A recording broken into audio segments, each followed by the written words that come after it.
ನಮಸ್ಕಾರ, welcome to TDS creations. ನಾನಿವತ್ತು ಬೆಳಗ್ಗೆ ತಿಂಡಿಗೆ ಅಂತ ಕ್ಯಾಪ್ಸಿಕಮ್ ವಾಂಗಿಬಾತ್ ಮಾಡಿದ್ದೆ. ಅದರ ಗೊಜ್ಜು ಉಳಿದಿದೆ, ಅದರಲ್ಲಿ ಸ್ಯಾಂಡ್ವಿಚ್ ಮಾಡ್ತಾ ಇದ್ದೀನಿ. ವಾಂಗಿಬಾತ್ ಗೊಜ್ಜಲ್ಲಿ ಸ್ಯಾಂಡ್ವಿಚ್ಚಾ ಅನ್ಕೋತಾ ಇದ್ದೀರಾ? ಒಂದ್ಸರಿ ಮನೆಯಲ್ಲಿ ಮಾಡಿ ಎಷ್ಟು ಟೇಸ್ಟಿಯಾಗಿರುತ್ತೆ ಅಂತ ನೀವೇ ಕಮೆಂಟ್ ಹಾಕ್ತೀರಾ. ನನ್ನ ಮಕ್ಕಳು ಹಸ್ಬೆಂಡ್ ಅಂತೂ ಪದೇ ಪದೇ ಮಾಡಿಸ್ಕೊಂಡು ಬಾಯಿ ಚಪ್ಪರಿಸ್ಕೊಂಡು ತಿಂತಾರೆ. ಅಷ್ಟು ಟೇಸ್ಟಿಯಾಗಿ ಅದ್ಭುತವಾಗಿರುತ್ತೆ. ಹೊರಗಡೆ ಬೇಕರಿಗಳಲ್ಲಿ ಸ್ಯಾಂಡ್ವಿಚ್ ತೊಗೊಂಡು ತಿಂತೀವಿ ಅಲ್ವಾ, ಆದರೆ ಎಲ್ಲ ಕಡೆ ಒಂದೇ ರೀತಿ ಇರಲ್ಲ. ಬಟ್ ನಾವು ಮನೆಯಲ್ಲೇ ಹೆಲ್ದಿಯಾಗಿ ಟೇಸ್ಟಿಯಾಗಿ ಮಾಡ್ಕೊಂಡು ತಿನ್ನೋಣ. ಇದಕ್ಕೆ ಬೇಕಾಗಿರೋ ಇಂಗ್ರೀಡಿಯೆಂಟ್ಸ್ಗಳು: ನಾರ್ಮಲ್ ಬ್ರೆಡ್ ತೊಗೊಂಡಿದ್ದೀನಿ. ಸ್ಯಾಂಡ್ವಿಚ್ ಬ್ರೆಡ್ಡೇ ಬೇಕಂತ ಏನಿಲ್ಲ, ಸ್ಯಾಂಡ್ವಿಚ್ ಬ್ರೆಡ್ಗಿಂತ ನಾರ್ಮಲ್ ಬ್ರೆಡ್ನಲ್ಲೂ ಕೂಡ ಚೆನ್ನಾಗಿ ಬರುತ್ತೆ. ನೆಕ್ಸ್ಟ್ ಟೊಮೆಟೊ ಸಾಸ್ 4 ಸ್ಪೂನ್ ತೊಗೊಂಡಿದ್ದೀನಿ. Chaat masala, chilli powder, salt, ಸಣ್ಣದಾಗಿ ಉದ್ದುದ್ದಕ್ಕೆ ಹೆಚ್ಚಿಟ್ಕೊಂಡ್ರ ಅಂತ ಆನಿಯನ್ ಸ್ಲೈಸ್, ಹಾಗೆ ಸಣ್ಣದಾಗಿ ಉದ್ದುದ್ದಕ್ಕೆ ಹೆಚ್ಚಿಟ್ಕೊಂಡ್ರ ಅಂತ ಕ್ಯಾಪ್ಸಿಕಮ್ ಸ್ಲೈಸ್, ಹಾಗೆ ಕ್ಯಾಪ್ಸಿಕಮ್ ವಾಂಗಿಬಾತ್ ಗೊಜ್ಜು.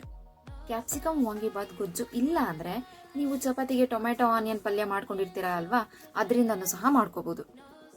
ನಾನಿಲ್ಲಿ 2 ಬ್ರೆಡ್ ಸ್ಲೈಸಸ್ನ ತೊಗೊಂಡಿದ್ದೀನಿ. ಇದ್ರ ಮೇಲೆ ನಾನಿವಾಗ ವಾಂಗಿಬಾತ್ ಗೊಜ್ಜನ್ನ ಹಾಕ್ಕೊಂಡು ಎಲ್ಲ ಕಡೆ ಸ್ಪ್ರೆಡ್ ಮಾಡ್ಕೋತೀನಿ. ಫ್ರೂಟ್ ಜಾಮ್ ಥರ ತೆಳ್ಳಗೆ ಹಾಕೋಬಾರ್ದು, ತಿಕ್ಕಾಗೆ ಅಂದರೆ ಮಂದವಾಗ ಹಾಕ್ಕೋಬೇಕು. ಹಾಕ್ಕೊಂಡು ನೀಟಾಗಿ ಎಲ್ಲ ಕಡೆ ಸ್ಪ್ರೆಡ್ ಮಾಡ್ಕೊಳ್ಳೋಣ.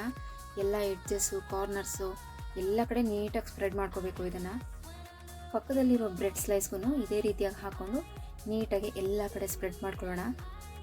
ಮಕ್ಕಳು ಸ್ಕೂಲ್ನಲ್ಲಿ ಮಾರ್ನಿಂಗ್ 10 ಗಂಟೆಗೆ ಫಸ್ಟ್ ಬ್ರೇಕ್ ಇರುತ್ತೆ, ಸೊ ಅವ್ರ ಬಾಕ್ಸಿಗೆ ನಾನು ಇದನ್ನು ಹಾಕ್ತಾಯಿದ್ದೀನಿ ಇವತ್ತು. ಇನ್ನೊಂದು ಬ್ರೆಡ್ಡಿಗೂ ಕೂಡ ಸೇಮ್ ಅದೇ ರೀತಿಯಲ್ಲೇ ಹಾಕ್ಕೊಳ್ಳೋಣ.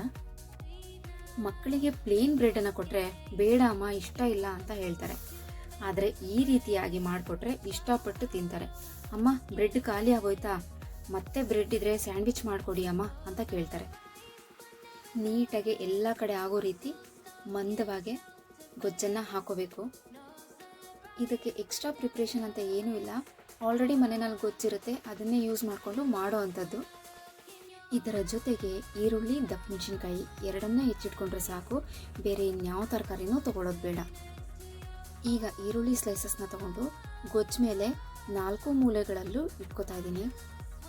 ಇದೇ ರೀತಿಯಾಗಿ ಇನ್ನೊಂದು ಬ್ರೆಡ್ ಮೇಲೂ ಸಹ ಇಟ್ಕೋತೀನಿ. ಇದೇ ರೀತಿಯಾಗಿ ಕ್ಯಾಪ್ಸಿಕಮ್ ಸ್ಲೈಸಸ್ನು ಕೂಡ ನಾನು 2 ಬ್ರೆಡ್ ಮೇಲೂ ಸಹ ಇಟ್ಕೊತೀನಿ. ಹಸಿ ತರಕಾರಿಯನ್ನು ತಿನ್ನೋದ್ರಿಂದ ದೇಹಕ್ಕೆ ತುಂಬ ಒಳ್ಳೆಯದು ಅಂತ ಹೇಳ್ತಾರೆ. ಆದರೆ ಮಕ್ಕಳಿಗೆ ಹಸಿ ತರಕಾರಿಯನ್ನು ಕೊಟ್ಟರೆ ಕೆಲವು ಮಕ್ಕಳು ತಿಂತಾರೆ, ಆದರೆ ಕೆಲವು ಮಕ್ಕಳು ತಿನ್ನೋದಿಲ್ಲ. ಆದರೆ ಈ ರೀತಿ ಮಾಡಿಕೊಡೋದ್ರಿಂದ ಹಸಿ ತರಕಾರಿ ಈಸಿಯಾಗಿ ನಮ್ಮ ಮಕ್ಕಳ ಹೊಟ್ಟೆನಲ್ಲಿ ಸೇರುತ್ತೆ. ಕ್ಯಾಪ್ಸಿಕಮ್ ಸ್ಲೈಸಸನ್ನು ಸಹ ಎಲ್ಲ ಕಡೆ ಈ ರೀತಿಯಾಗಿ ಇಟ್ಕೊಂಡು ಇದ್ರ ಮೇಲೆ ಸಾಲ್ಟನ್ನು ಉದುರಿಸ್ಕೊಳ್ಳೋಣ. ನಾವು ತವಾ ಮೇಲೆ ಇದನ್ನು ಹಾಕ್ಕೊಂಡಾಗ ಇದು ಸೈಡಿಂದ ಬೀಳಬಾರ್ದು, ಆ ರೀತಿಯಾಗಿ ನೀಟಾಗಿ ಇಟ್ಕೋಬೇಕು. ಈಗ ನಾನು ಇದಕ್ಕೆ ಸಾಲ್ಟನ್ನು ಹಾಕೋತಾ ಇದ್ದೀನಿ. ಲೈಟಾಗಿ ಹಾಕೋತೀನಿ, ಯಾಕಂದರೆ ಆಲ್ರೆಡಿ ವಾಂಗಿಬಾತ್ ಗೊಜ್ಜಿನಲ್ಲಿ ಸಾಲ್ಟ್ ಇದೆ. ಇದನ್ನು ಗಮನದಲ್ಲಿಟ್ಕೊಂಡು ಸಾಲ್ಟನ್ನ ತುಂಬ ಲೈಟಾಗಿ ಹಾಕೋಬೇಕು, ಜಾಸ್ತಿ ಹಾಕೊಳ್ಳೋಕೆ ಹೋಗಬಾರ್ದು. ನಂತರ ಇದಕ್ಕೆ ನಾನು ಚಾಟ್ ಮಸಾಲ ಹಾಗೂ ಚಿಲ್ಲಿ ಪೌಡರ್ನ ಹಾಕೋತಾ ಇದ್ದೀನಿ. ಚಿಲ್ಲಿ ಪೌಡರ್ ಹಾಕೊಳ್ಳೋದ್ರಿಂದ ನಿಮಗೆ ಖಾರ ಕೊಡುತ್ತೆ, ಚಾಟ್ ಮಸಾಲನ ಹಾಕೊಳ್ಳೋದ್ರಿಂದ ನಿಮಗೆ ಎಕ್ಸ್ಟ್ರಾ ಫ್ಲೇವರ್ ಕೊಡುತ್ತೆ, ಅದ್ಭುತವಾದ ಟೇಸ್ಟನ್ನು ಕೊಡುತ್ತೆ. ಇದಕ್ಕೆ ನೀವು ಚಾಟ್ ಮಸಾಲ ಹಾಗೂ ಟೊಮೆಟೊ ಸಾಸ್ನ ಹಾಕೊಳ್ಳೋದನ್ನು ಯಾವುದೇ ಕಾರಣಕ್ಕೂ ಮಿಸ್ ಮಾಡಬೇಡಿ. ಚಾಟ್ ಮಸಾಲಾನ ಎಲ್ಲ ಕಡೆ ಆಗೋ ರೀತಿ ನೀಟಾಗಿ ಉದುರಿಸ್ಕೊಳ್ಳಿ. ಇದಕ್ಕೆ ಬದನೆಕಾಯಿ ವಾಂಗಿಬಾತ್ ಗೊಜ್ಜನ್ನ ಹಾಕೊಳ್ಳೋದಕ್ಕೆ ಹೋಗಬೇಡಿ, ಸ್ಯಾಂಡ್ವಿಚಿನ ಟೇಸ್ಟ್ ಹಾಳಾಗುತ್ತೆ. ಇದಕ್ಕೆ ಕ್ಯಾಪ್ಸಿಕಮ್ ಗೊಜ್ಜನ್ನೇ ಹಾಕೋಬೇಕು. ಈಗ ನಾನು ಟೊಮೆಟೊ ಸಾಸನ್ನ ಹಾಕೋತಾ ಇದ್ದೀನಿ. ಎಲ್ಲ ಕಡೆ ಸ್ಪ್ರೆಡ್ ಆಗೋ ರೀತಿ ನೀಟಾಗಿ, ಎಲ್ಲೂ ಗ್ಯಾಪ್ ಇಲ್ದಿರೋ ಹಾಗೆ ಎಲ್ಲ ಕಡೆನೂ ಹಾಕೋತೀನಿ. ಇದಕ್ಕೆ ಟೊಮೆಟೊ ಸಾಸನ್ನು ಹಾಕೊಳ್ಳೋದ್ರಿಂದ ಒಂದು ಕಡೆ ಸ್ವೀಟು, ಮತ್ತೊಂದು ಕಡೆ ಹುಳಿ, ಅದ್ಭುತವಾದ ಟೇಸ್ಟನ್ನು ಕೊಡುತ್ತೆ ನಿಮಗೆ. ನಾವು ಇದನ್ನೇ ಹೊರಗಡೆ ದುಡ್ಡು ಕೊಟ್ಟು ತೊಗೊಂಡು ತಿಂತೀವಿ, ಆದರೆ ಕೆಲವು ಕಡೆ ಫ್ರೆಶ್ ಇರುತ್ತೆ, ಆದರೆ ಕೆಲವು ಕಡೆ ಫ್ರೆಶ್ ಇರೋದಿಲ್ಲ. ಒಂದು ದಿನ ಹಳೇದಿರುತ್ತೆ, ಹಿಂದಿನ ದಿನ ಮಾಡಿರೋದು, ತಣ್ಣಗಾಗಿರೋದು, ಆಲ್ರೆಡಿ ಪಲ್ಯ ಹಾಳಾಗಿರೋದು. ಈ ರೀತಿ ದುಡ್ಡು ಕೊಟ್ಟು ತೊಗೊಂಡು ಹೆಲ್ತ್ ಹಾಳು ಮಾಡ್ಕೊಳ್ಳೋದಕ್ಕಿಂತ ಮನೆಯಲ್ಲೇ ಈ ರೀತಿ ಫ್ರೆಶ್ ಆಗಿ ಮಾಡ್ಕೊಂಡು ತಿನ್ನೋದ್ರಿಂದ ನಮ್ಮ ಹೆಲ್ತ್ ಕೂಡ ಚೆನ್ನಾಗಿರುತ್ತೆ, ನಾಲಿಗೆಗೂ ಒಳ್ಳೆ ರುಚಿ ಸಿಗುತ್ತೆ. ಈಗ ಇದು 2ರ ಮೇಲೂ ಪ್ಲೇನ್ ಬ್ರೆಡ್ಡನ್ನು ಇಟ್ಕೊತೀನಿ. ಈ ರೀತಿಯಾಗಿ ಪ್ಲೇನ್ ಬ್ರೆಡ್ಡನ್ನು ಇಟ್ಕೊಂಡಿದ್ದ ನಂತರ ಸಾಸ್ ಇರೋ ಭಾಗ ಕೆಳಗೆ ಹೋಗಬೇಕು, ಪಲ್ಯ ಇರೋ ಭಾಗ ಮೇಲೆ ಬರಬೇಕು. ಆ ರೀತಿಯಾಗಿ ನಾನು ತವಾ ಮೇಲೆ ಇಟ್ಕೊಂಡು ಲೈಟಾಗಿ ರೋಸ್ಟ್ ಮಾಡ್ಕೊತೀನಿ. ಈ ರೀತಿಯಾಗಿ ಪಲ್ಯದ ಭಾಗ ಮೇಲೆ ಬರಬೇಕು, ಸಾಸ್ ಇರೋ ಭಾಗ ಕೆಳಗೆ ಹೋಗ್ಬೇಕು.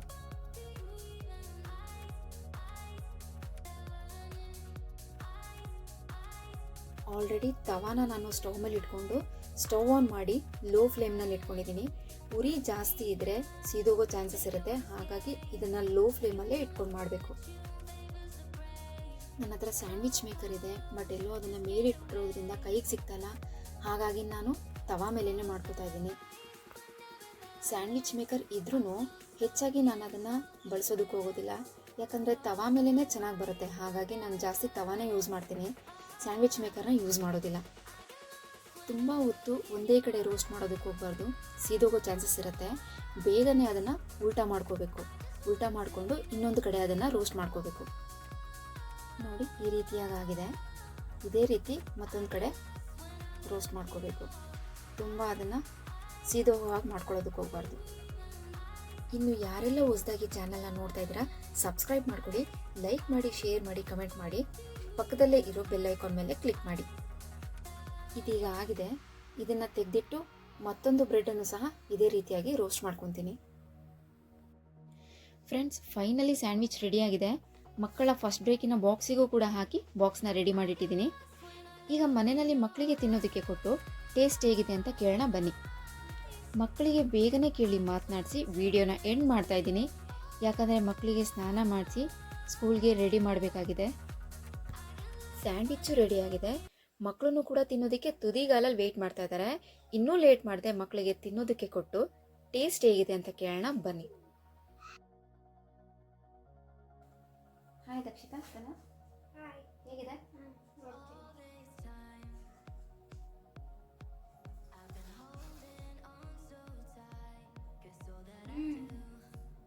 ಮಸಾಲ ಟೇಸ್ಟ್ ಸಕ್ಕತ್ತಾಗಿದೆ. ಮಸಾಲ ಸಕ್ಕತ್ತಾಗಿದೆ. ಮಸಾಲ ಜಾಸ್ತಿ ಬಂದಿದೆ. ಚೆನ್ನಾಗಿದೆ ಪಲ್ಯ.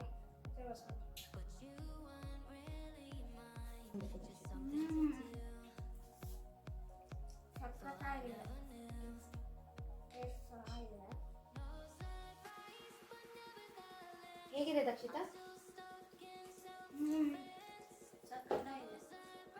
ಸ್ಟಫ್ ಮಾಡಿರೋ ಪಲ್ಯ ಎಲ್ಲ ಹೇಗಿದೆ?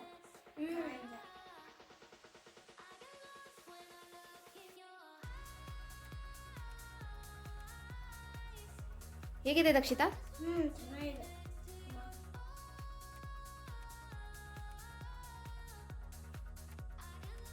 ಚೆನ್ನಾಗಿದೆ. ಸಬ್ಸ್ಕ್ರೈಬ್ ಮಾಡ್ಕೊಳ್ಳಿ.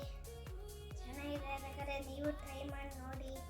ಬೇಕಾದ್ರೆ ನೀವು ಟ್ರೈ ಮಾಡ್ಕೊಂಡು ನೋಡಿ. ಸಕ್ಕತ್ತಾಗಿದೆ.